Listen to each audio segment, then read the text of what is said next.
ইউক্রেনকে দূরপাল্লার Tomahawk cruise missile সরবরাহের অনুমোদন দিয়েছে যুক্তরাষ্ট্রের প্রতিরক্ষা দপ্তর পেন্টাগন। এখন শুধু মার্কিন প্রেসিডেন্ট ডোনাল্ড ট্রাম্পের সম্মতি মিললেই কিয়েভে পাঠানো হবে এই আধুনিক অস্ত্র, আর এতে বিশেষজ্ঞদের কপালে চিন্তার ভাঁজ। দীর্ঘদিন ধরেই যুক্তরাষ্ট্রের কাছে টমাহক মিসাইল চেয়ে আসছিল ইউক্রেন। প্রায় 1000 মাইল দূরের লক্ষ্যবস্তুতে আঘাত হানতে সক্ষম এই ক্ষেপণাস্ত্র ইউক্রেন যুদ্ধে রাশিয়ার জন্য বড় হুমকি হয়ে উঠতে পারে বলে মনে করা হচ্ছে।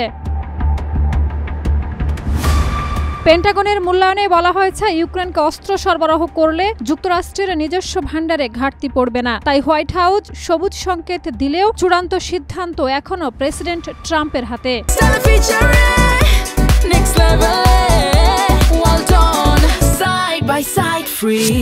অক্টোবরে ইউক্রেনের প্রেসিডেন্ট ভলোদিমির জেলেনস্কির সঙ্গে বৈঠকে ডোনাল্ড ট্রাম্প জানান, তিনি যুক্তরাষ্ট্রের নিরাপত্তা ক্ষুণ্ণ হয় এমন কোনো অস্ত্র দিতে চান না।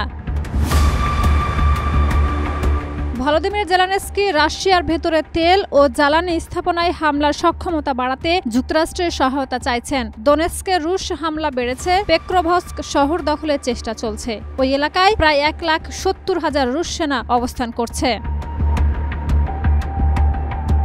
এদিকে ইউক্রেন গোপনে নতুন প্রজন্মের ড্রোন তৈরি করছে, যা রাশিয়ার অভ্যন্তরে আঘাত হানতে সক্ষম। কিয়েভের দাবি, এবছর রাশিয়ার অন্তত 160টি তেল স্থাপনায় হামলা হয়েছে। এতে রাশিয়ার 20% জ্বালানি ঘাটতি ও 37% রিফাইনিং সক্ষমতা বন্ধ হয়েছে। জাতিসংঘের হিসেবে 2025 সালে বেসামরিক হতাহতের সংখ্যা গত বছরের তুলনায় প্রায় 30% বেশি। নিহতদের 1/3 মারা গেছে ড্রোন হামলায়।